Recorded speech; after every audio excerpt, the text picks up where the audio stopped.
નમસ્કાર વિદ્યાર્થી મિત્રો, હું મૌલિક આર પંચાલ. આપણે ધોરણ 12 ની અંદર ચેપ્ટર 6 વિકલિતના ઉપયોગોનો વિડિયો લેક્ચર 1 શીખ્યા છે, જેની અંદર આપણે રાશિમાં થતા ફેરફારના દર વિશે સમજ્યા હતા અને એના જેટલા પણ એક્ઝામ્પલ આપ્યા હતા બધા જ સમજ્યા હતા. આજનો ટોપિક છે વધતા તથા ઘટતા વિધેયો, એના વિશે સમજવાનું છે. પરંતુ વિદ્યાર્થી મિત્રો, એ સમજતા પહેલા અગાઉના વિડિયો લેક્ચરની અંદર જે એક્સરસાઇઝ 6.1 છે એની અંદર જે 10મો એક્ઝામ્પલ હતો એ ગણવાનો બાકી રહી ગયો હતો. ઇમ્પોર્ટન્ટ એક્ઝામ્પલ હોવાના કારણે વિદ્યાર્થી મિત્રો મેં આ એક્ઝામ્પલને આ વિડિયો લેક્ચરમાં ગણી લીધો છે. કારણ કે આમ તો તમને હોમવર્ક છે એવું સમજીને હું ચલાવી લીધો ચાલે, પરંતુ ખાસ એક્ઝામ્પલ છે એટલા માટે આપણે ગણાવીએ છીએ. જોઈએ રકમ વાંચી. એક 5 મીટર લાંબી નિસરણી. હવે નિસરણી એટલે શું? સીડી, બરાબર છે, દરેકને સમજ પડતી હશે. દિવાલે ટેકવી છે. સીડીનો નીચેનો છેડો જમીન પર 2 સેમી પ્રતિ સેકન્ડના દરે દિવાલથી દૂર લઈ જવામાં આવે છે.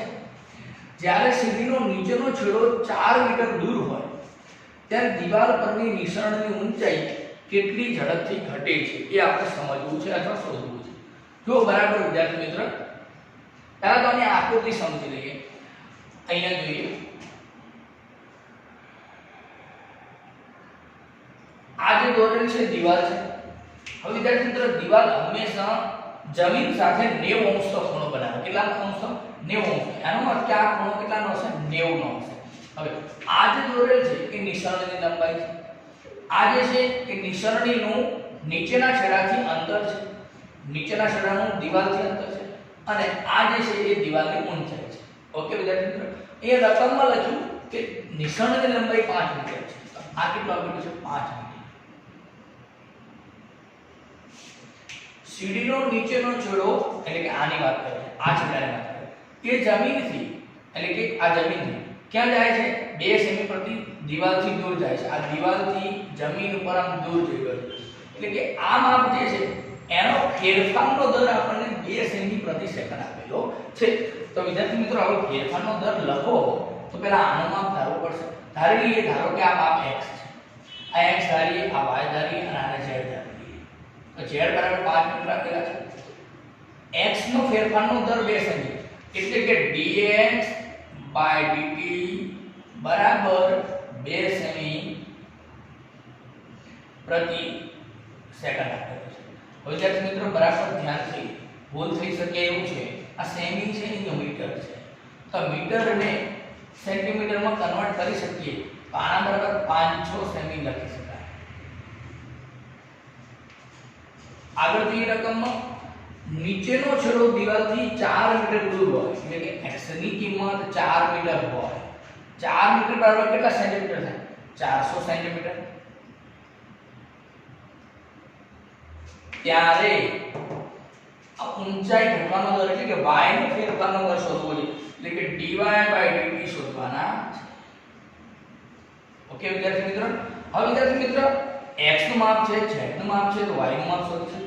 પાયથાગોરસ પ્રમેય દરેકને ખબર હોય, ધોરણ 12 નું ભણતા, તો પાયથાગોરસના પ્રમેય પ્રમાણે x નો વર્ગ વત્તા y નો વર્ગ બરાબર z વર્ગ લખાય. માટે x નો વર્ગ 4 નો વર્ગ થશે 16, y નો વર્ગ શોધવો છે, 5 નો વર્ગ થશે 25, માટે y વર્ગ બરાબર 25 - 16 કેટલા થાય? 9. માટે y ની કિંમત 3 મીટર. હવે 3 મીટરનો મતલબ સેન્ટીમીટરમાં કન્વર્ટ કરીએ તો વિદ્યાર્થી મિત્રો કેટલા મળે? 300 સેન્ટીમીટર. ઓકે, ચલો આટલા સુધી ખબર પડી. હવે આપણે શું કરવું છે? આનો દર શોધવો છે. તો સંબંધ દર્શાવવાનું સૂત્ર તો આપણી પાસે છે, x વર્ગ વત્તા y વર્ગ બરાબર z વર્ગ. ઓકે, તો આ સૂત્ર લખીએ. પરંતુ હું z ની જગ્યાએ વિદ્યાર્થી મિત્રો 5 નો વર્ગ એટલે કે 25 લખું. હવે પ્રશ્ન થાય વિદ્યાર્થી મિત્રો કે કેમ 25? કેમ x ની જગ્યાએ તમે x ની કિંમત પણ જાણો છો તો 4 નો વર્ગ 16 ના મૂક્યા, y ની કિંમત પણ જાણો છો 3 નો વર્ગ 9 ના મૂક્યા, આના જ મૂક્યા. કારણ કે વિદ્યાર્થી મિત્રો, હવે આ સૂત્ર પરથી આપણે શું કરવું છે? ફેરફારનો દર શોધવો છે. પરંતુ વિદ્યાર્થી મિત્રો જુઓ કે ફેરફાર શેમાં થાય છે? અહીંયા આ માપમાં ફેરફાર થાય અને સાથે અહીંયા આ ફેરફાર થશે. સીડી ના માપમાં તો કોઈ ફેરફાર નહીં થાય, એટલે કે z ના માપમાં કોઈ ફેરફાર નહીં થાય, માટે z નું માપ તો અચળ રહેશે. તો હું એને 5 લખી શકું કે ના લખી શકું? એટલે કે 5 નો વર્ગ 25. માટે વિદ્યાર્થી મિત્રો મેં x અને y ની જગ્યાએ માપ ન લખી શકું, કારણ કે સમયની સાથે x અને y બદલાવાનું છે. જ્યારે તો 25 એટલે કે સીડીની લંબાઈ એ બદલાવાની નથી, એટલા માટે આપણે આવું સમીકરણ લખીએ. હવે આ સમીકરણનું બંને બાજુ t ની સાપેક્ષે વિકલન કરીએ. 2x x વર્ગ નું વિકલન, x નું વિકલન થાય dx/dt પ્લસ y વર્ગ નું વિકલન 2y અને y નું વિકલન dy/dt બરાબર અચળ નું વિકલન 0 થાય. હવે જે કિંમત જાણીએ છે મૂકેલી છે. dx/dt ની કિંમત 2 સેમી/સેકન્ડ આપી, x ની કિંમત 400 આપી, તો મૂકી 400 ગુણ્યા 2 800 ગુણ્યા dx/dt કેટલા 2 પ્લસ y ની કિંમત કેટલી મળતી 300 સેમી અને dy/dt શોધવાનું છે. તો 800 ગુણ્યા 2 એટલે કે 1600, પેલી બાજુ તો માઈનસ હશે.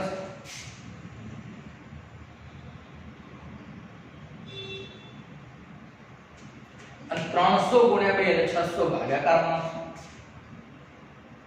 તો ગયા. જવાબ શું આવશે -8/3. ઓકે, અને એકમ શું લખાશે સેન્ટીમીટર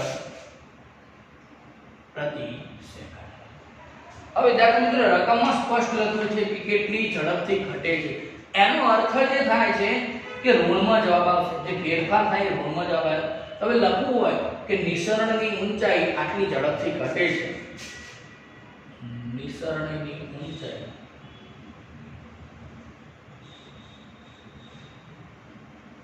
8/3 સેમી/સેકન્ડ જેટલી ઝડપથી ઘટે છે. હવે વિદ્યાર્થી મિત્રો પ્રશ્ન થાય કે અહીંયા ઋણ હતો, તો હું એની જગ્યાએ અહીંયા બુદ્ધિઆવ લખું કે નિસરણની ઊંચાઈ -8/3 સેમી/સેકન્ડ જેટલી ઝડપથી ઘટે છે, તો તમારો જવાબ રોંગ છે. કારણ કે તમે શબ્દમાં લખી દીધું કે ઘટે છે. હવે ઘટવાનો મતલબ જ ઋણ નિશાની છે, તો બોલતા નહીં વિદ્યાર્થી મિત્રો અહીંયા ઋણ કરો ને અહીંયા ઘટે, એવું ના ચાલે. હા, આવું લખો શોર્ટમાં -8/3 તો ચાલે, પરંતુ શબ્દમાં પૂરેપૂરું ઘટે છે લખો તો ઋણ નિશાની નીકળી જશે. ઓકે વિદ્યાર્થી મિત્રો, ખૂબ જ ઇમ્પોર્ટન્ટ એક્ઝામ્પલ હતો, સ્ક્રીનશોટ લઈ લો.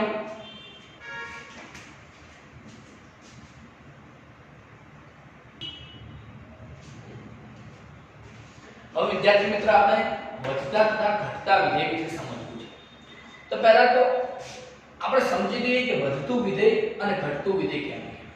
તો વિદ્યાર્થી મિત્રો વધતું વિધેય અને ઘટતું વિધેય છે કે જે તે અંતરાલ ઉપર આધાર રાખે છે.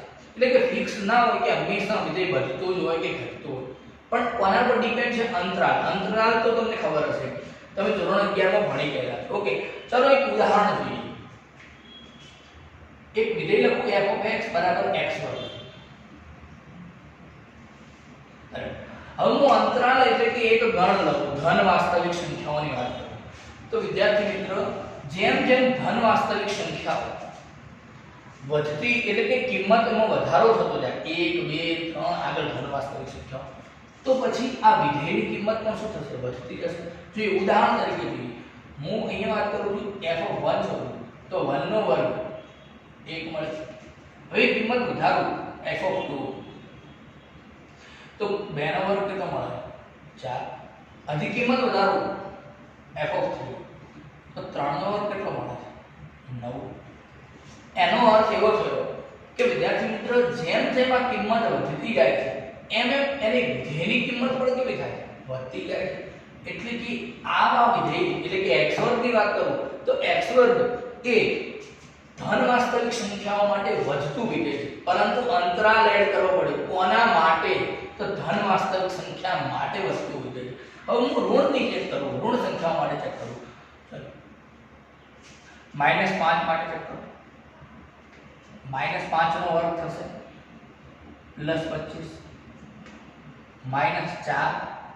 એ ખબર હોવી જોઈએ કે -5 કરતા -4 મોટા છે. વિદ્યાર્થી મિત્રો -5 કરતા -4 મોટા છે.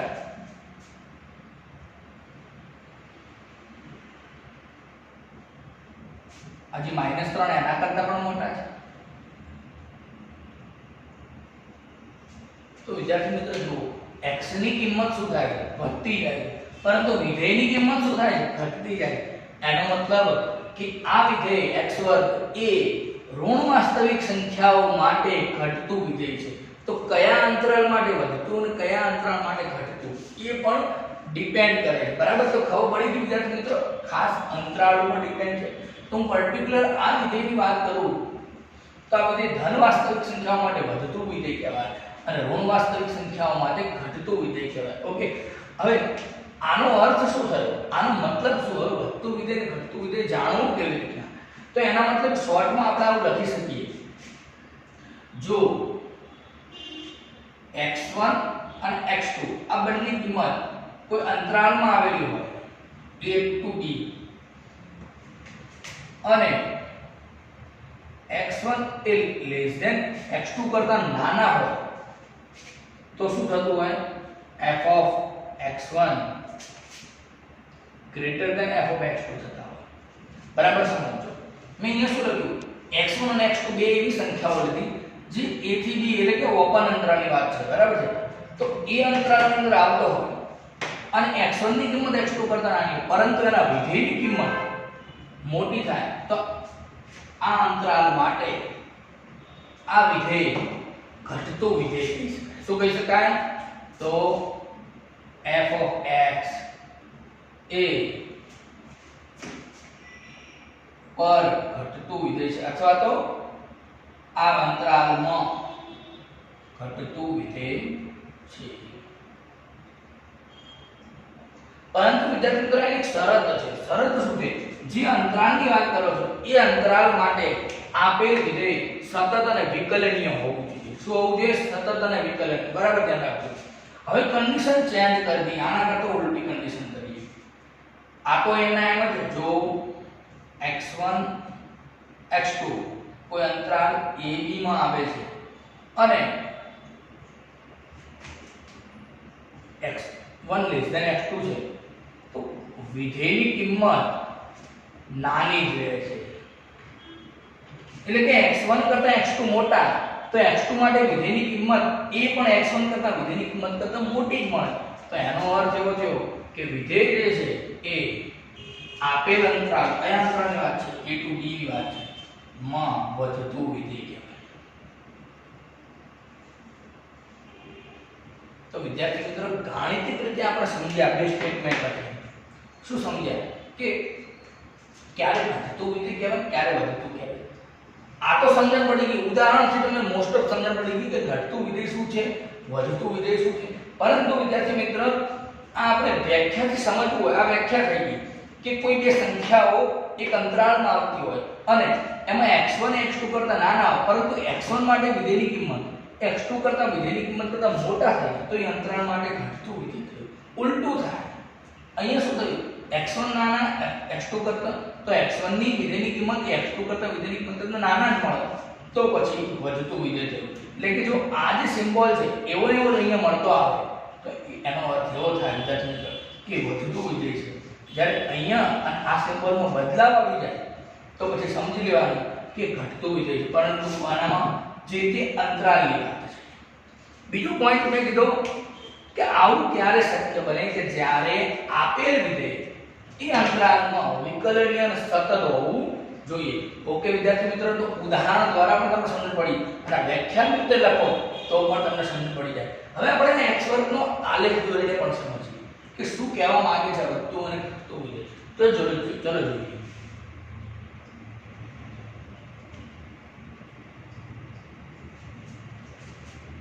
એટલી તો તમને ખબર હોય કે f of x એટલે કે y, આની જગ્યાએ હું y લખી શકું.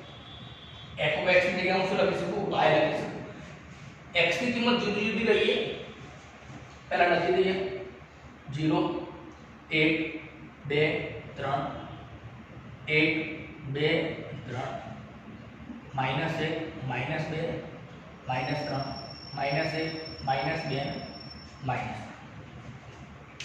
ચાલો મૂકીએ. 0 મૂકીએ તો y ની કિંમત 0 જ મળશે એટલે કે આ બિંદુ મળશે. 1 મૂકીએ તો 1 જ મળશે એટલે કે x બરાબર 1 અને y બરાબર 1 એટલે કે આ બિંદુ મળે. 2 મૂકીએ તો 2 નો વર્ગ 4 મળશે, તો અહીંયા મળશે 4.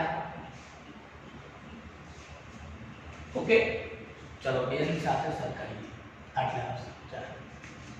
હવે હું આગળ વાત કરું -1 ની આ બાજુ વાત કરું તો -1 મૂકીએ તો 1 મળશે એટલે કે આ બિંદુ મળશે. -2 મૂકીશ તો 4 મળશે એટલે અહીંયા આવશે. હવે જોઈએ બરાબર છે. હું પર્ટિક્યુલર અહીંયાથી આ બાજુની સંખ્યાની વાત કરું એટલે કે ધન વાસ્તવિક સંખ્યાઓની વાત કરું તો કિંમત વધતી જાય છે. જેમ જેમ આ બાજુ જોઈશું કિંમત વધતી જાય. તો આલેખમાં શું ફરક આવે છે જોઈએ. તો વિદ્યાર્થી મિત્રો જેમ જેમ ધન બાજુ ગયા કિંમત વધતી જઈ તેમ તેમ આપણો આલેખ પણ ઊંચો જતો જાય. એનો મતલબ એ થયો કે ધન વાસ્તવિક સંખ્યા માટે આ વિધેય કેવું છે, વધતું વિધેય છે. પરંતુ ઋણની વાત કરીએ તો ઋણ સંખ્યાઓમાં અહીંયાથી કિંમત આમ જઈએ એમ વધે. તો ખબર છે ને કે જમણી બાજુ જેમ જઈએ એમ કિંમત વધતી જાય. તો અહીંયાથી સ્ટાર્ટ કરીએ તો આ બાજુ જઈએ છીએ. એનો અર્થ શું થયો કે જેમ તમે અહીંયા ઋણ વાસ્તવિક સંખ્યામાં જમણી બાજુ જાઓ એમ તમારો આલેખ કઈ તરફ આવે છે, નીચે તરફ, એટલે કે ઘટતો જાય છે. તો એનો અર્થ વિદ્યાર્થી મિત્રો સમજણ પડી કે પર્ટિક્યુલર જે આની વાત કરે છે વિધેય x પર એ ઋણ વાસ્તવિક સંખ્યાઓ માટે ઘટતું વિધેય છે અને ધન વાસ્તવિક સંખ્યાઓ માટે વધતું વિધેય છે. તો કે વિદ્યાર્થી મિત્રો ઉદાહરણ દ્વારા પણ આપણને સમજણ પડે છે, આલેખ દોરવાથી પણ ખબર પડી ગઈ કે ક્યારે વધતું વિધેય અને ક્યારે ઘટતું વિધેય, અને વ્યાખ્યાની રીતે જોઈએ તો પણ સમજણ પડી જાય. હજી વિદ્યાર્થી મિત્રો કેટલાક આલેખ આપણે જોઈએ કે આલેખ જોઈને પણ સમજણ પડવી જોઈએ કે વધતું વિધેય છે કે ઘટતું વિધેય છે. સ્ક્રીનશોટ લેવાનો.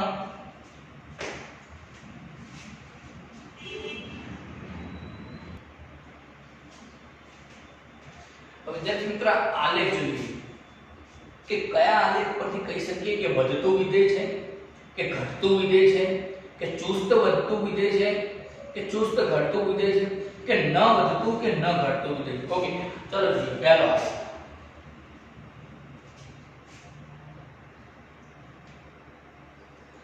હવે જેમ આપણી આગળ કિંમત વધતી જાય છે એમ આલેખ આ પ્રમાણે મળે. તો આ ભાગ જે થયો વિદ્યાર્થી મિત્ર ખબર પડે છે ઊંચો જાય છે વધતા વિધેયનો. વિદ્યાર્થી મિત્ર આ જે રેખા શું કહે છે, કિંમત વધતી ગઈ પરંતુ અમુક જગ્યાએ વિધેયની કિંમત શું થઈ ગઈ, સ્ટેબલ થઈ ગઈ. એટલે કે કિંમત વિધેયની કિંમત વધવાની બંધ થઈ ગઈ પરંતુ તેમ છતાં વિધેયની કિંમત ક્યારે ઘટી તો નથી. તો આવા પ્રકારનો આલેખ મળે તો આને વધતું વિધેય કહેવાય. આને શું કહેવાય, વધતું વિધેય કહેવાય. હવે બીજું એક જોઈએ.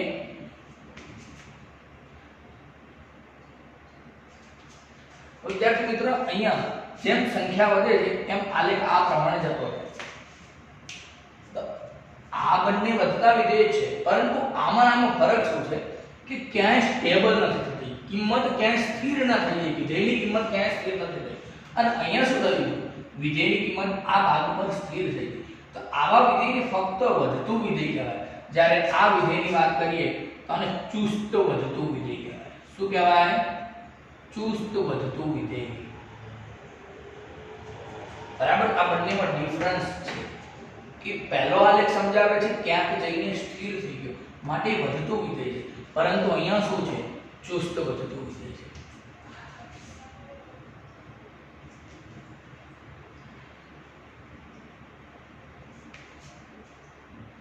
આ શું થયું, સમજ પડી. આગળ વધ્યા, આલેખ નીચે તરફ આવ્યો એટલે શું થઈ ગયું કહેવાય, ઘટે છે. પરંતુ વચ્ચે ક્યાંક જઈને સ્થિર થયું તો ફક્ત ઘટતું વિધેય.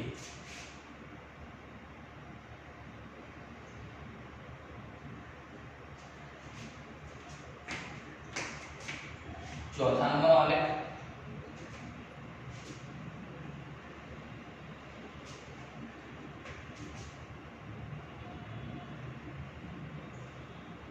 શું થાય, કિંમત જેમ જેમ જાય છે આલેખ નીચે તરફ જતો જાય એનો મતલબ, અને સતત વચ્ચે કે સ્થિર પણ નથી થતો. આને કહેવાય ચુસ્ત ઘટતું વિધેય.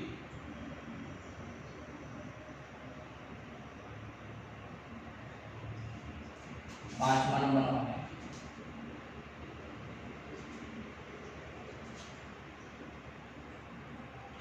વિદ્યાર્થી મિત્રો ત્રિકોણમિતિય જે વિધેયો છે sin cos એના આલેખ તમે દોરેલા હોય તો તમને સમજણ હશે કે આ પ્રકારના આલેખ મળે છે. તો વિદ્યાર્થી મિત્રો અહીંયા શું થાય છે, ચોક્કસ અંતરાલ હું અહીંયાથી લઈને અહીંયાની વાત કરું તો આટલે વધ્યું છે પાછું ઘટ્યું છે, ઘટતું રહ્યું વધ્યું ઘટ્યું, એનો મતલબ વધે છે ને ઘટે છે. તો આવા વિધેયને હું ના વધતું કહી શકું કે ન ઘટતું કહી શકું. તો આ વિધેયને શું કહેવાય, ન વધતું કે ન ઘટતું વિધેય.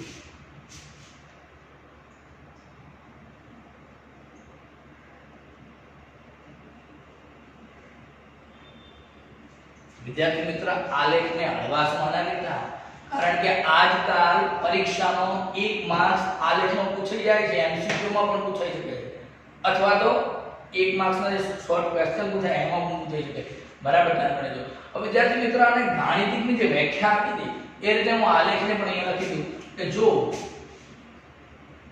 x1 ની કિંમત x2 કરતા મોટી હોય, આ દરેક માટેની વાત છે, પાંચે પાંચ ગ્રાફ માટે, તો શું થશે, આ વિધેયની અંદર f(x1) ની કિંમત એ f(x2) કરતા મોટા હશે, પણ એવું પણ બનશે કે આ એક સરખા થશે, એટલે કે ઇક્વલ ટુ આવશે.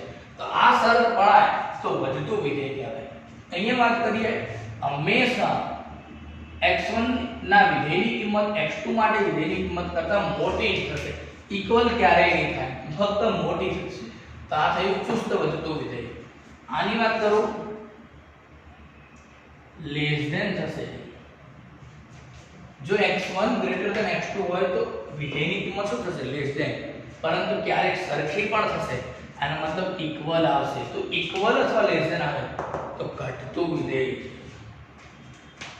અહીંયા વાત કરું તો હંમેશા લેસ ધેન જ થશે, ક્યારેય સરખી નહીં થાય.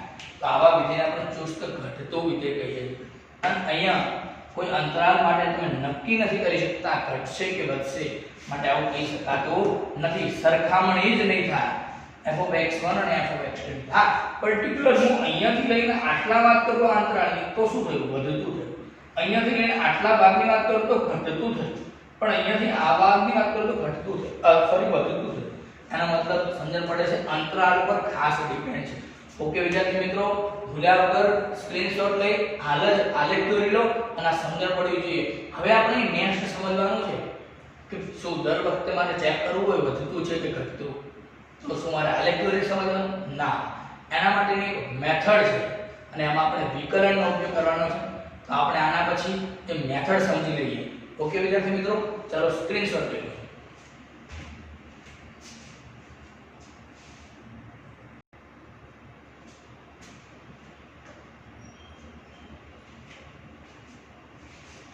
હવે જોઈએ વિદ્યાર્થી મિત્ર કે કેવી રીતના ગાણિતિક રીતે જવાબ લાવી શકીએ કે વિધેય વધતું છે ઘટતું છે કે ચુસ્ત વધતું કે ચુસ્ત ઘટતું. ઓકે ચાલો જોઈએ. જો કોઈ વિધેય f(x) આપેલું હોય અને એ વિધેય કોઈ અંતરાલ પર માં સતત હોય અને વિકલનીય હોય,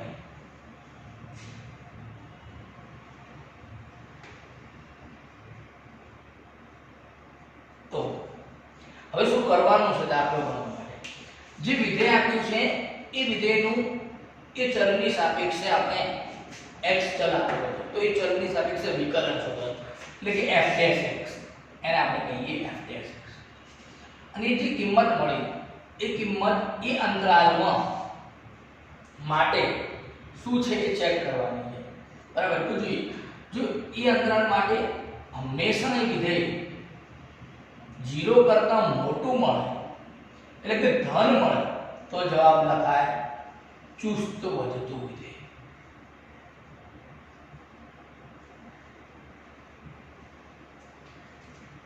જો f'(x) ની કિંમત ગ્રેટર ઓર ઇક્વલ ટુ 0 હોય તો ખાલી વધતું વિધેય જ લખીશું, ચુસ્ત શબ્દ નહીં લખીએ.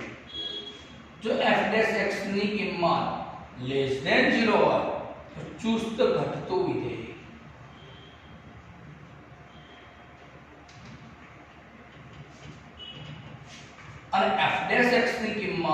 Less than or equal to 0 હોય તો ઘટતું વિધેય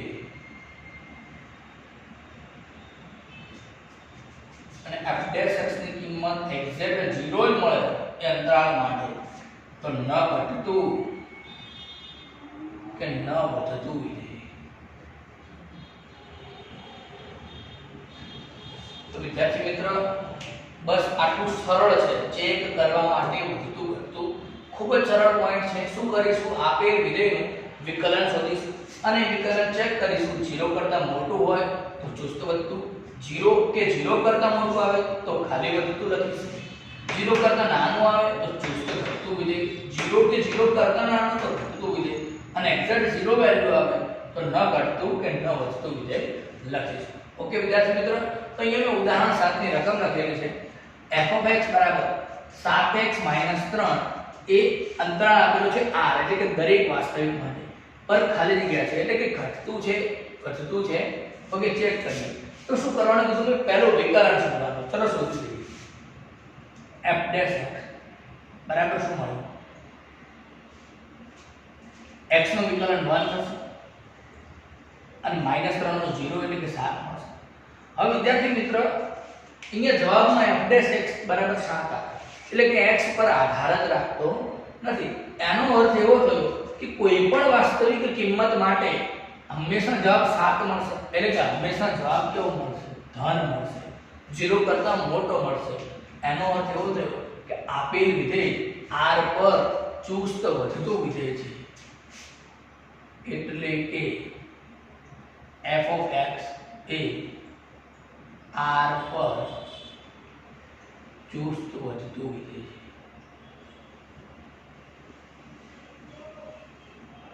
ચલો ખૂબ જ સરળ હતો, સમજણ પડી ગઈ દરેકને. શું કર્યું? વિકલન શોધ્યું. વિકલન 7 આવ્યું તો 7 હંમેશા 0 કરતા કેવા મળશે? મોટા મળશે. એનો અર્થ કે r માટે કોઈ પણ કિંમત માટે એ કેવું રહેશે? ધન રહેશે એટલે કે ચુસ્ત વધતું વિધેય છે. ઓકે વિદ્યાર્થીઓ, સ્ક્રીનશોટ લઈ લો, ખાસ આ યાદ રાખી લેજો. એક એક્ઝામ્પલ તો પરીક્ષામાં પૂછાશે જ વધતા ઘટતા વિધેયનો, યાદ રાખી લેજો. જલ્દી સ્ક્રીનશોટ લઈ લો.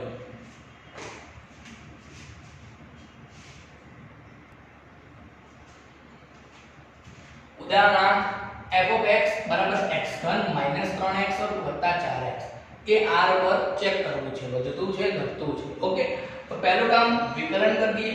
માટે f' શોધીએ. x3 નું વિકલન થશે 3x પર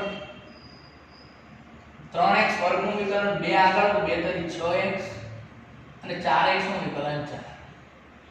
હવે વિદ્યાર્થી મિત્રો આપણે આની કિંમત પ્રત્યેક વાસ્તવિક સંખ્યા માટે ચેક કરવી છે. ધન આવશે કે ઋણ આવશે? ઓકે તો પહેલા તો આવી રીતના કિંમત ચેક કરવી હોય ધન છે કે વાસ્તવિક તો આપણે શ્યોર કઈ જગ્યાએ છે? આપણને ખબર છે કે કોઈ સંખ્યાનો વર્ગ હંમેશા ધન હોય, અહીંયા શ્યોર છે. તો પ્રયત્ન કરવો જોઈએ કે આપેલ બહુપદી કોઈકનો વર્ગ બને. શું બને? વર્ગ. ચાલો હવે 3x વર્ગ - 6x + 4 આપેલું છે તો કોઈકનો વર્ગ બનાવવા માટે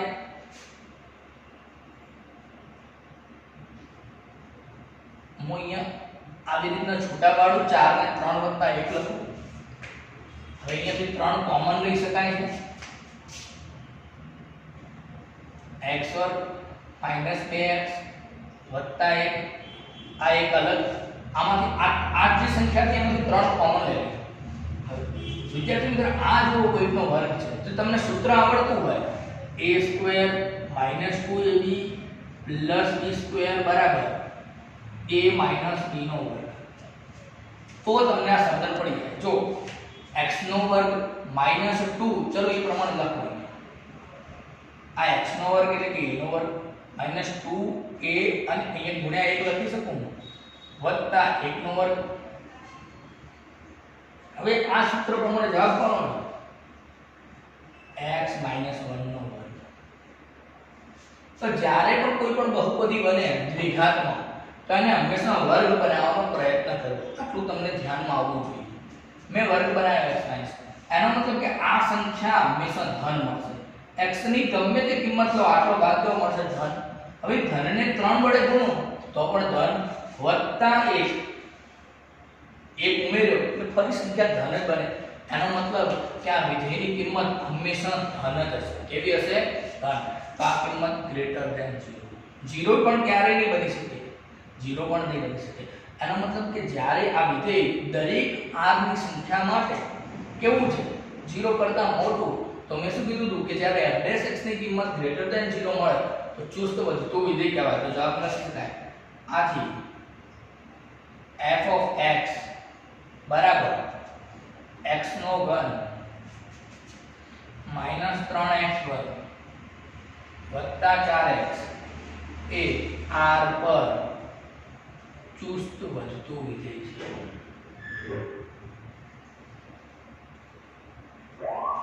હવે વિદ્યાર્થી મિત્રો તમને પ્રશ્ન થતો કે વર્ગ થાય એટલે ધન જ આવે? ના, એવું નહીં. પરંતુ વર્ગવાળાની કિંમત ધન, એની આગળની માઈનસની નિશાની હોત અહીંયા, તો પછી આ કિંમત ઋણ થઈ જાય. બરાબર? તો એ ધ્યાનમાં લે. વર્ગ થાય પણ વર્ગની આગળની નિશાની પણ ધન હોવી જોઈએ અહીંયા. જો એની જગ્યાએ આવો જવાબ મળ્યો હોત તો પછી આ સંખ્યા ધન પણ આગળ માઈનસ છે તો બધી ઋણ થઈ જાય. અને આગળ 1 પાછળ 1 માઈનસ એટલે કે ઋણ સંખ્યાઓ જ આવશે. પરંતુ એમાં પણ પછી કન્ડિશન ચેક કરવી પડે. એટલે વિદ્યાર્થી મિત્રો ભૂલ નહીં કરવાનું કે વર્ગ હોય તો હંમેશા શું થાય? ધન જ થાય. વર્ગવાળાની કિંમત ધન થાય પરંતુ એની આગળની નિશાની પણ ચેક કરવી પડે. ઓકે, દરેકને કમ્પ્લીટ ખબર પડી ગઈ હશે. સ્ક્રીનશોટ લઈ લો.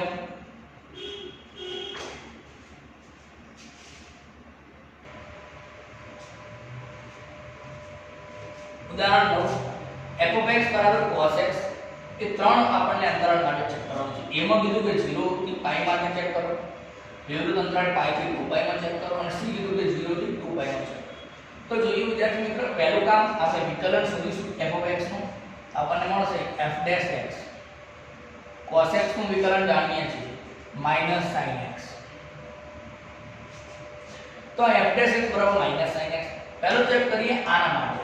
a ની વાત કરીએ તો 0 થી π હોય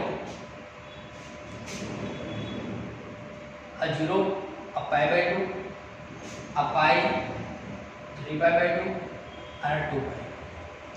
જો વિદ્યાર્થી મિત્રો આ sin ની વાત કરું તો sin 0 થી π/2 પ્રથમ ચરણમાં ધન અને બીજા ચરણની અંદર પણ ધન. તેમ 0 થી π માટે sin x ધન છે પરંતુ વિદ્યાર્થી મિત્રો આગળ નિશાની કેવી છે? ઋણ. કિંમત કેવી થઈ જશે? ઋણ થઈ જશે. તો એનો અર્થ કે 0 થી π માટે f' ની કિંમત નેગેટિવ મળશે. ઓકે, 0 થી π. હા, પણ π/2 ની વાત કરું તો sin π/2 ની કિંમત 1 મળે છે. ઓકે, અને અહીંયા વિરુદ્ધ અંતરાળ આપેલો છે એટલે કે 0 માટે ચેક કરવાનું નથી. હા, જો 0 માટે ચેક કરવાનું હોય તો sin 0 શું થઈ જાય? 0 થઈ જાય. અને કિંમત 0 થઈ જાય તો આ વિધેયનો ડિસિઝન બદલી જાય, ઇક્વલ ટુ આવો અને જવાબ પણ બદલી જાય. તો શું આવો? ખાલી ઘટતું વિધેય આવો. ચુસ્ત વધતું ચુસ્ત ઘટતું ના આવો, પરંતુ આનો જવાબ શું આવશે? ચુસ્ત ઘટતું આવશે. ઓકે, કોના માટે વાત કરીએ છીએ? x belongs to 0 થી π માટે. આથી f of x એ ચુસ્ત ઘટતું વિધેય છે.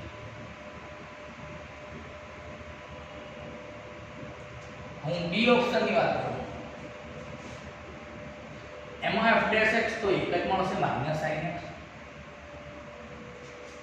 પરંતુ વિદ્યાર્થી મિત્રો π થી 2π અહીંયા sin કેવું? ઋણ. અહીંયા પણ sin કેવું? ઋણ.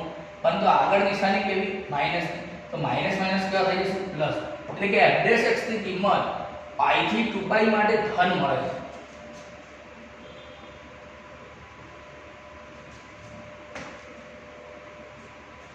કોની માટે વાત છે? π થી 2π માટે.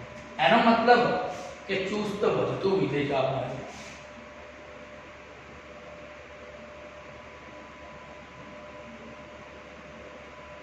આગળ c ઓપ્શનની વાત કરું 0 થી 2π. દરેક તમને જવાબ સમજ પડે કે c નો શું જવાબ આવશે. અહીંયા 0 થી π માટે ચુસ્ત ઘટતું, π થી 2π માટે ચુસ્ત વધતું. તો વિદ્યાર્થી મિત્ર અહીંયા ઘટતું, અહીંયા વધતું, તો સમજણ પડવી જોઈએ દરેકને કે નક્કી કરી શકાય નહીં, એટલે કે સી નો જવાબ મળી ગયો, ન ઘટતું કે ન વધતું વિધેય.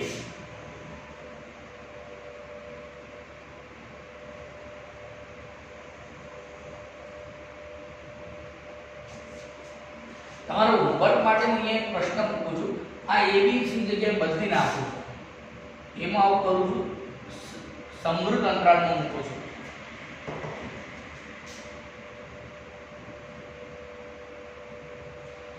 તો શું જવાબ આવશે?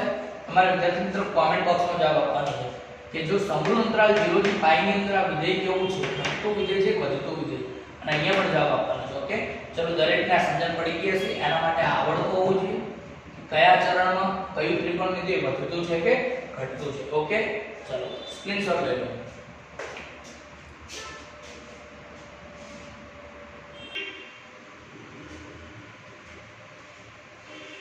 ઉદાહરણ 10, વિધેય f(x) બરાબર x² - 4x + 6 એ કયા અંતરાલમાં ચુસ્ત રીતે ઘટે છે અને કયા અંતરાલમાં ચુસ્ત રીતે વધે છે?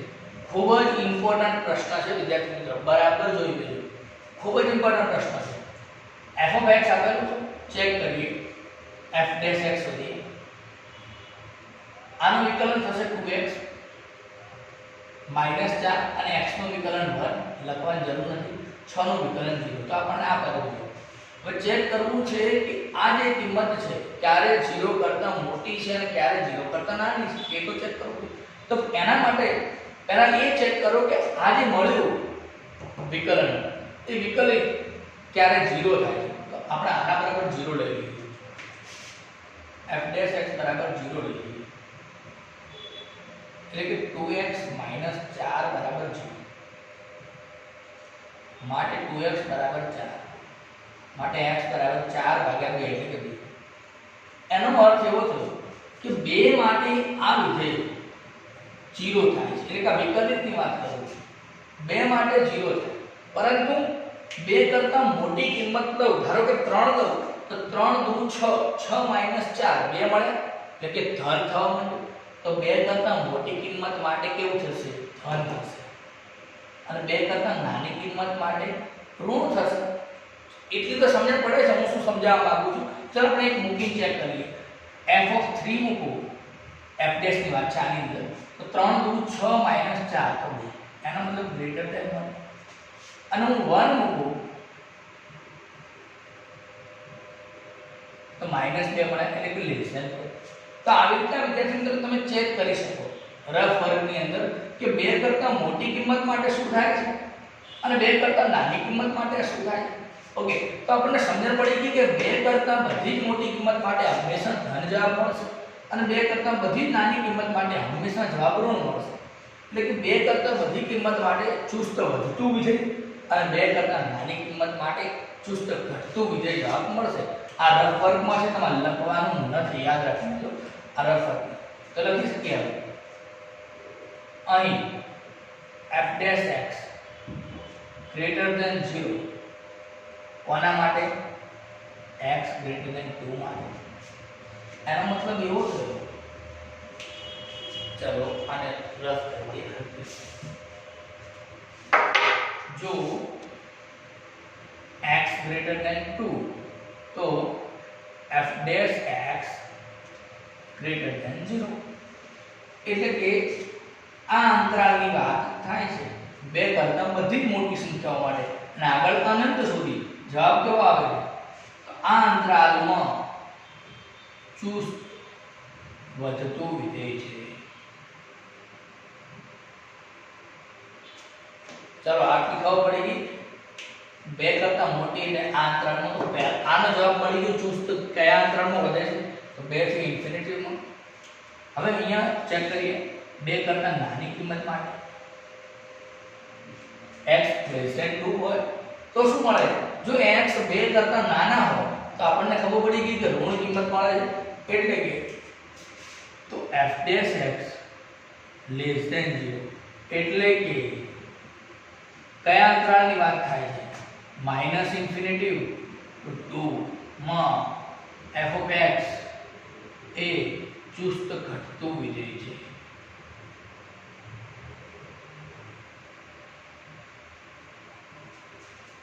તો વિદ્યાર્થી મિત્ર f' મળી જાય અને આપણે અંતરાલ શોધવા હોય તો શું કરીશું? પહેલા તો એના બરાબર 0 લઈશું, એટલે કે કઈ કિંમત માટે 0 થાય છે એ ચેક કરીશું, અને જે કિંમત મળે એ કિંમત કરતા મોટી કિંમત માટે શું થાય છે રફ વર્ગમાં ચેક કરવાનું, અને કિંમત કરતા નાની કિંમત માટે શું જવાબ મળે છે રફ વર્ગમાં.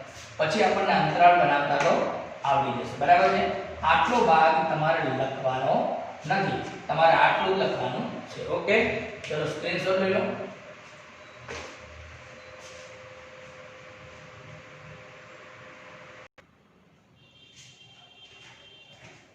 ઉદાહરણ 11 f(x) બરાબર 4x1 6x2 72x 30.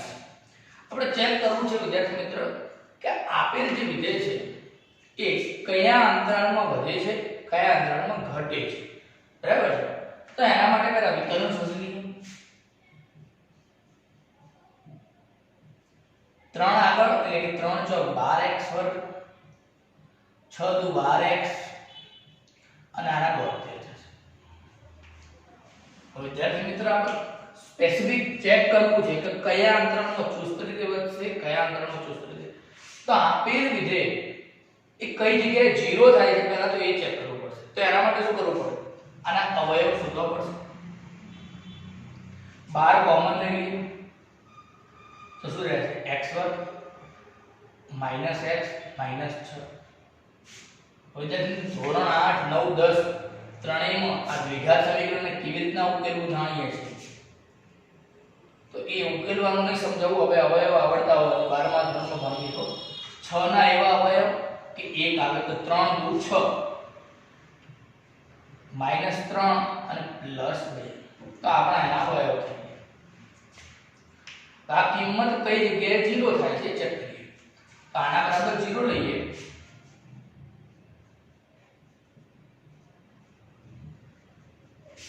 માટે આના બરાબર 0,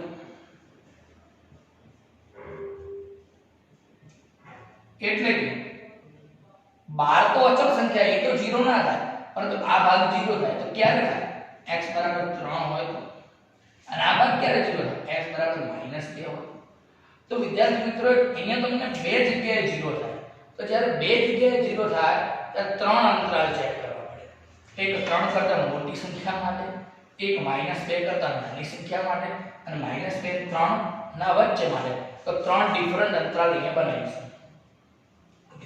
તો પહેલા ચેક કરીએ -2 થી નાની સંખ્યા માટે, એટલે કે −∞ થી -2 માટે. આ અંતરાલની વાત કરીએ. પહેલા એ સમજ પડી કે આમાં ત્રણ અંતરાલ કયા કયા બને. નાની સંખ્યા કઈ આપણી -2, તો -2 થી નાની એટલે કે આ આવે અંતરાલ. પછી વાત કરીએ -2 થી 3 વચ્ચેની, અને પછી 3 થી મોટી માટે. તો ત્રણ ડિફરન્ટ અંતરાલ માટે ચકાસવાનું. તો જોઈએ આપણી પાસે આ છે વિધેય, એટલે કે વિકલિત વિધેય. આ સમજો અથવા પરંતુ આ સરળ પડશે. ઓકે, આના પરથી ચેક કરવા માટે તો -2 કરતા નાની સંખ્યા, ધારો કે ઉદાહરણ તરીકે -3 લો, અને -3 લઈ અને તમે રફ વર્ગમાં ચેક કરો. -3 કેટલા થશે? અહીંયા લખી દઉં આટલે રફ વર્ગ માટે. -3 એટલે -6 ગુણ્યા -3 + 2 એટલે કે -1. આ બંને સંખ્યા કેવી આવી? માઈનસ, તો માઈનસ માઈનસ કેવા થઈ જાય? પ્લસ થઈ જાય. એનો અર્થ કે આ હંમેશા જવાબ ધન આવશે. તો સમજણ પડી ગઈ વિદ્યાર્થી મિત્રો કે આ અંતરાલ માટે વિકલિત વિધેય કેવું છે? Greater than 0. તો કેવું કહેવાય? ચુસ્ત વધતું વિધેય. માટે f' ગ્રેટર ધેન 0 મળે છે. આથી -∞ થી -2 માં f(x) એ ચુસ્ત વધતું વિધેય છે. પહેલા આની વાત કરીએ. હવે બીજો કયો અંતરાલ બનશે? -2 અને 3 વચ્ચેનો.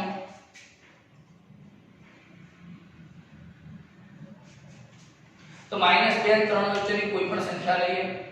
-1 લો, 0 લો, ગમે તે યાદ આવે તો લો અને રફ વર્કમાં ચેક કરો. ચલો ચેક કરીએ. ધારો કે 1 મૂકીએ અહીંયા 1 - 3 -2 મળશે. 1 + 2 3 મળશે. હવે જે સૂત્ર આનો ગુણાકાર કરીએ તો માઈનસ સંખ્યા છે, બાકી બંને પ્લસ છે, તો કેવો ઋણ જવાબ આવશે. એનો અર્થ કે લેસ ધેન 0 મળશે. એટલે કે આ અંતરાલ માટે વિકલિત વિધેય હંમેશા કેવું રહેશે? 0 રહેશે. માટે f' લેસ ધેન 0 મળે છે. એટલે કે f of x એ -2 3 માં ચુસ્ત ઘટતું વિધેય છે.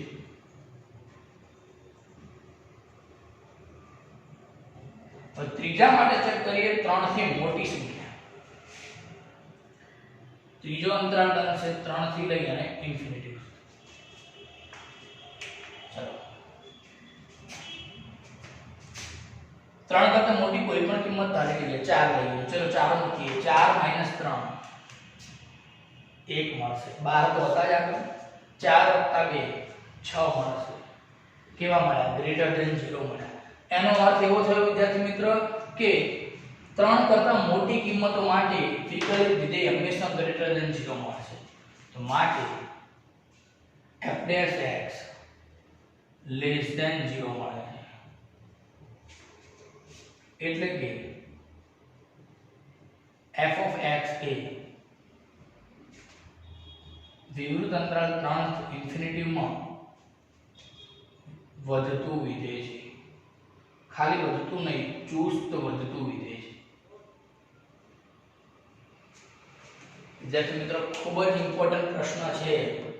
3 માર્ક્સનો પ્રશ્ન છે. અંતરાલ ચેક કરવાના છે, કયા અંતરાલમાં ચુસ્ત વધે છે, કયા અંતરાલમાં ઘટે. હવે હું આની જગ્યાએ આવો પ્રશ્ન પૂછું તમને, વિવૃત અને અહીંયા સમૃદ્ધ રાખો, તો જવાબમાં શું ફેરફાર થાય?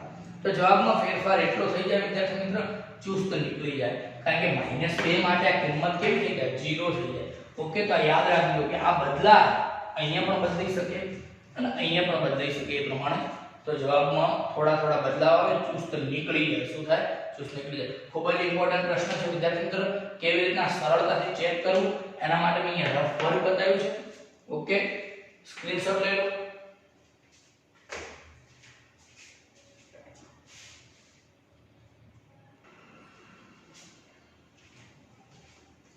ઉદાહરણ 12 વિધેય f of x બરાબર sin 3x જ્યાં x belongs to સમૃદ્ધ અંતરાલ 0 થી π/2 માં કયા અંતરાલમાં વધે છે અને કયા અંતરાલમાં ઘટે છે એ આપણે ચકાસવાનું છે.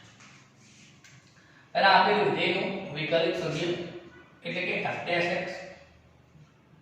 sin નું થાય છે cos 3x, પરંતુ અહીં 3x નું વિકલન થશે 3, જે અહીંયા લખી દઈએ. માટે આપણને f' મળી. મેં કીધું વિદ્યાર્થી મિત્રો, આપણે જ્યારે અંતરાલ ચેક કરવો તો પહેલા તો એ ચેક કરવું પડે કે આપેલ વિકલિત જે મળ્યું છે એ વિકલિત ક્યારે 0 થાય છે. એટલે કે આના બરાબર 0 લેવાનું.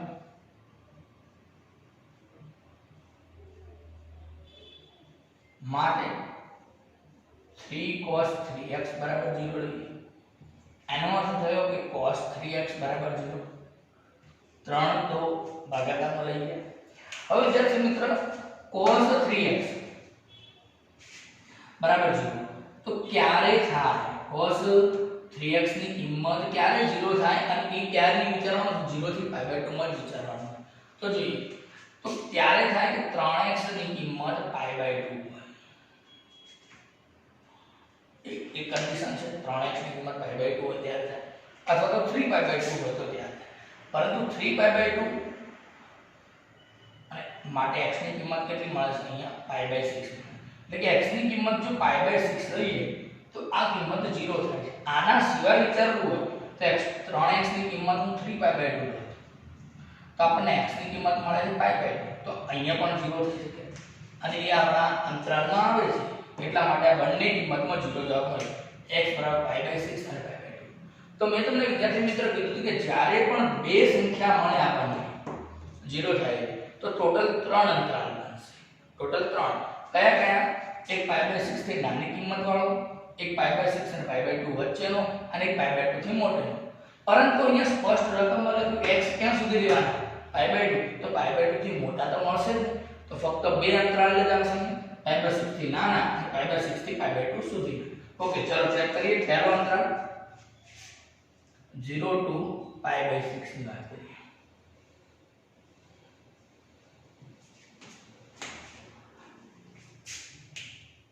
તો વિદ્યાર્થી મિત્રો, તમે 0 અને π/6 વચ્ચેની કોઈ પણ કિંમત વિચારો અને જવાબ લખી શકો. એક આ રીત છે. પરંતુ 0 અને π/6 વચ્ચેની તમે એવી કોઈ કિંમત નહીં જાણો કે જેના પરથી તમે આ મેળવી શકો. બરાબર? તો એના માટે આપણે જાણીએ છીએ કે જે આપણને વિકલ્પ મળ્યું છે કે 0 થી π/6 માં વધતું છે કે ઘટતું. ચલો ચેક કરીએ.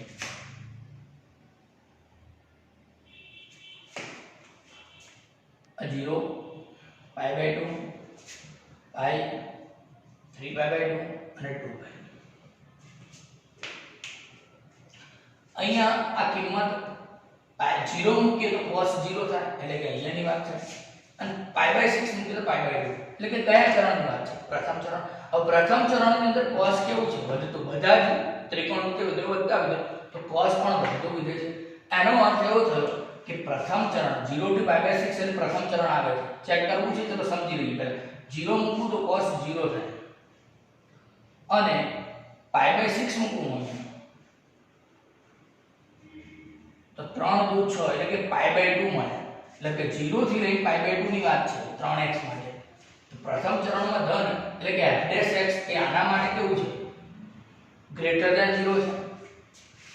માટે f'(x) ગ્રેટર ધેન 0. પરંતુ π/2 માટે cos π/2 ની કિંમત કેવી થાય? 0 થાય. એટલે કે greater than or equal to 0 છે. તો હું આની વાત કરીશ તો કેવું આવશે? વધતું વિધેય આવશે. કેવું વિધેય આવશે? વધતું વિધેય. હવે આગળ બીજું ચેક કરીએ.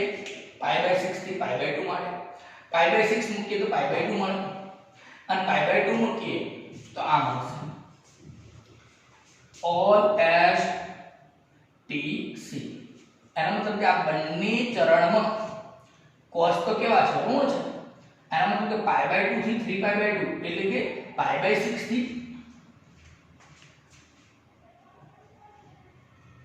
આની વાત કરું હું આ અંતરાલની, અને આ કિંમત હું 3x ની જગ્યાએ મૂકું x ની જગ્યાએ તો 3x ની કિંમત કેટલી બને છે? ખાલી રફ વર્કમાં અહીંયા સમજવાનું છે. π/2 થી લઈ અને 3π/2 બને છે. માટે નહીં તો તમને થતો હશે સર અહીંયા અંતરાલ તો π/6 થી π/2 આપ્યા છે, તમે કેમ પેલું બોલો છો? પણ એ π/6 અહીંયા મૂકીએ ત્યારે સમજણ પડે કે ખૂણો કેટલો બન્યો? π/2 બન્યો. અને π/2 મૂક્યા તો કેટલા બન્યા? 3π/2. તો આ બંને ચરણની વાત થાય. તો બંને ચરણમાં cos કેવું છે? ઋણ છે. એટલે કે f'(x) કેવા થયા? લેસ ધેન 0 થયા. પણ π/2 માટે કેવા રહ્યા? ઇક્વલ 0. માટે એનો અર્થ એવો થયો કે બીજા અંતરાલમાં ઘટતું વિધેય આવશે. આથી f(x) એ π/6 થી π/2 માં ઘટતું વિધેય છે.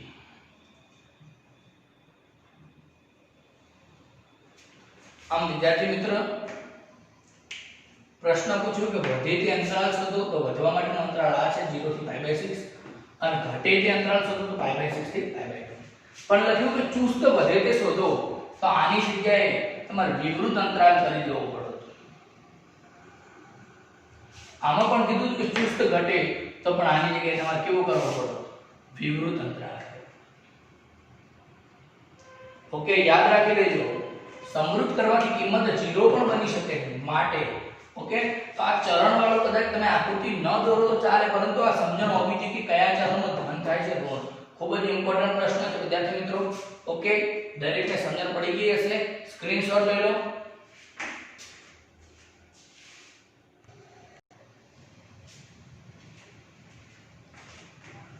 ઉદાહરણ 13 f(x) બરાબર sin x + cos x, જ્યાં x ની કિંમત 0 થી લઈ અને 2π ની વચ્ચે છે. હવે ચકાસવું છે કે કયા અંતરાલમાં ચુસ્ત રીતે વધે છે અને ચુસ્ત રીતે ઘટે છે. આપણે ચેક કરવું છે. पहले तो विकलित शोधीए f डैश x बराबर sin x નું વિકલન થશે cos x અને cos x નું વિકલન થશે sin x। પહેલું કામ શું કે ક્યારે 0 થાય એ ચેક કરીએ। f ડેશ x બરાબર 0 લેતા માટે cos x sin x બરાબર 0 એટલે કે cos x બરાબર sin x। તો x ની એવી કિંમત શોધીએ કોની વચ્ચે 0 અને 2π ની વચ્ચે કે જવાબ cos x અને sin x નો સરખો થાય। તો વિદ્યાર્થી મિત્રો આપણને ખબર છે કે π/4 માટે x તો સરખો થાય x ની કિંમત π/4 અને બીજું 5π/4 માટે પણ બંનેનો જવાબ સરખો મળશે।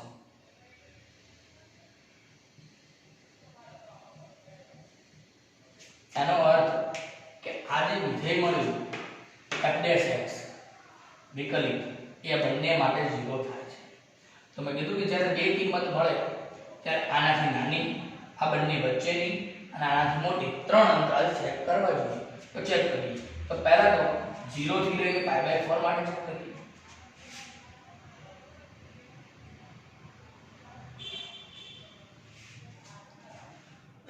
0 મૂકવાથી જવાબ 0 નહીં થતો તો અહીંયા હું સમૃદ્ધ રાખી શકું। મારે ચેક કરવું છે ચુસ્ત રીતે વધે છે ઘટે એટલા માટે અહીંયા તો હું સમૃદ્ધ નહીં રાખું કારણ કે અહીંયા જો સમૃદ્ધ રાખીશ તો જવાબ 0 થઈ જાય અને 0 થઈ જાય તો ચુસ્ત શબ્દ નીકળી જાય। ઓકે તો અહીંયા મેં કેવો અંતરાળ આપ્યો વિવૃત જ્યારે અહીંયા સમૃદ્ધ રાખ્યો। આના માટે મારે ચેક કરવું છે। ચલો આ આકૃતિ દોરીને સમજીએ।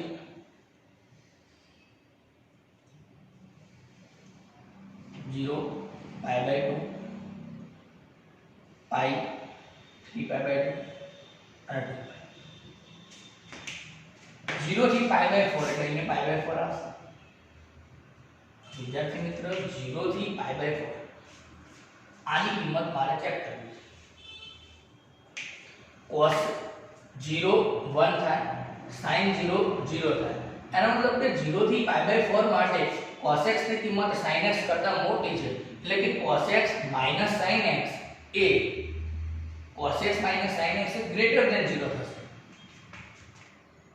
cos x sin x greater than 0 થશે માટે f dash x greater than 0 એટલે આ અંતરાલ માટે શું જવાબ આવશે ચુસ્ત વધતું વિધેય।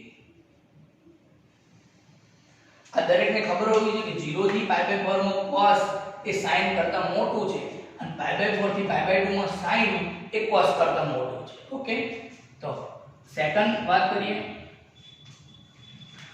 π/4 થી લઈ અને 5π/4 બંનેમાં વિવૃત કરવા પડશે કારણ કે જો એક પણ સમૃદ્ધ કરી દઈએ તો પછી જવાબ 0 થઈ જાય અને 0 જવાબ થાય તો ચુસ્ત વધતું કે ઘટતું જવાબ મળશે નહીં। આપણે જવાબ લાવવો છે ચુસ્ત વધતું કે ઘટતું માટે ચાલો π/4 થી 5π/4 આ છે π/4 और π/4 થી π/2 પર્ટિક્યુલર આપણને ખબર છે કે આટલા ભાગની અંદર cos x જે છે π/4 થી π/2 માં નાના હોય છે sin x મોટા તો આટલામાં આપણને જવાબ ખબર છે કે ઘટતું વિધેય આવશે। આની અંદર શું જવાબ આવશે ઘટતું વિધેય પરંતુ આગળ મારે વિચારવું છે અહીંયા આવશે સામે આવશે 5π આમાં પણ sin કેવું છે ધન જ્યારે cos કેવું છે ઋણ એટલે આટલા ભાગમાં પણ ખબર છે કે શું જવાબ આવશે ઘટતું વિધેય આવશે। અને અહીંયા વાત કરું આટલા ભાગમાં જોઈએ ચેક કરીએ cos π કેટલા થાય -1 sin π કેટલા થાય 0 એનો મતલબ કે cos અહીંયા વધતું વિધેય તો આ ભાગની અંદર બદલાઈ જાય છે જવાબ। અહીંયાથી આટલા ભાગમાં ડિફરન્ટ છે અહીંયા પણ ડિફરન્ટ છે અને અહીંયા ડિફરન્ટ છે। ओके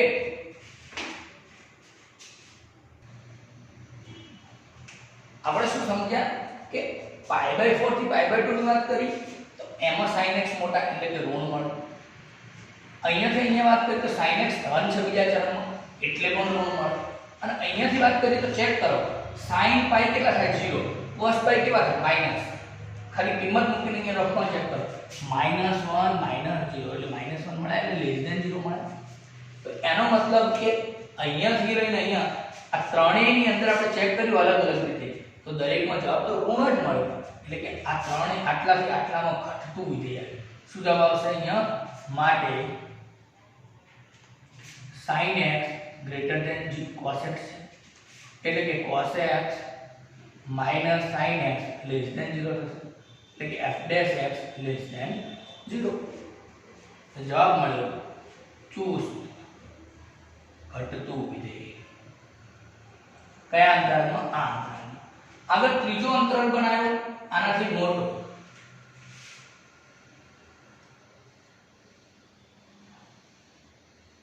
અને 2π સુધી. 2π લઈ શકાશે સમૃદ્ધમાં. ચેક કરીએ અહીંયાથી લઈને અહીંયા સુધી. આટલા સુધી આગળ વાત કરીએ તો વિદ્યાર્થી મિત્રો જેમ અહીંયા ચેક કર્યું 0 થી π/4, તો આની અંદર cos કેવા છે? વધારે મોટા છે sin x કરતા. તો એવી રીતના અહીંયા પણ વિદ્યાર્થી મિત્રો cos એ sin કરતા મોટા આવશે. કિંમત ચેક કરીને તમે ચેક કરી શકો છો. અહીંયાથી આગળ કોઈ ખાલી આટલે ચેક કરો 3π/2. cos 3π/2 કેવા થાય? cos 3π/2 0 થશે, માઈનસ sin 3π/2 કેટલા થશે? -1, એટલે કે +1, એટલે કે ગ્રેટર ધેન 0. તો ખબર પડી કે આ બંને વચ્ચેની કિંમત આના માટે ચેક કરો તો જવાબ ગ્રેટર ધેન આવે, એટલે કે તમામ કિંમત માટે અહીંયાથી અહીંયા સુધી શું જવાબ આવશે? ગ્રેટર ધેન જ આવશે. માટે cos x minus sin x greater than 0, એટલે કે f dash x greater than 0. માટે ચુસ્ત વધતું વિધેય. આમ વિદ્યાર્થી મિત્રો આ અંતરાલ માટે ચુસ્ત વધતું અને આના માટે પણ ચુસ્ત વધતું, જ્યારે બીજો અંતરાલ જો એમાં ચુસ્ત ઘટતું વિધેય છે. પરંતુ વિદ્યાર્થી મિત્રો ત્યારે જ આવડે કે આપણને આ સમજણ પડતી હોવી જોઈએ કે અહીંયાથી અહીંયા cos વધારે છે કે sin વધારે છે. ઓકે વિદ્યાર્થી મિત્રો આનો તમને ક્યારે આવડે? માત્ર પ્રેક્ટિસ થી જ આવડે, આનો બીજો કોઈ ઉપાય નથી. ઓકે વિદ્યાર્થી મિત્રો આજના વિડિયો લેક્ચરની અંદર આપણે વધતા ઘટતા વિધેય વિશે સમજ્યા, એના આલેખ પણ દોરતા સમજ્યા, કેવી રીતના ગાણિતિક વ્યાખ્યા છે, કેવી રીતના ગણતરી કરવી એ પણ સમજ્યા, અને એના બુકની અંદર એક્સરસાઇઝ પહેલા જેટલા ઉદાહરણો આવતા હતા બધા જ ઉદાહરણો સમજી લીધા. આગળના વિડિયો લેક્ચર 3 ની અંદર વિદ્યાર્થી મિત્રો આને લગતી વધતા ઘટતા વિધેયને લગતી એક એક્સરસાઇઝ છે, અને એ એક્સરસાઇઝ આપણે એક્સરસાઇઝના બધા જ એક્ઝામ્પલ સોલ્વ કરીશું.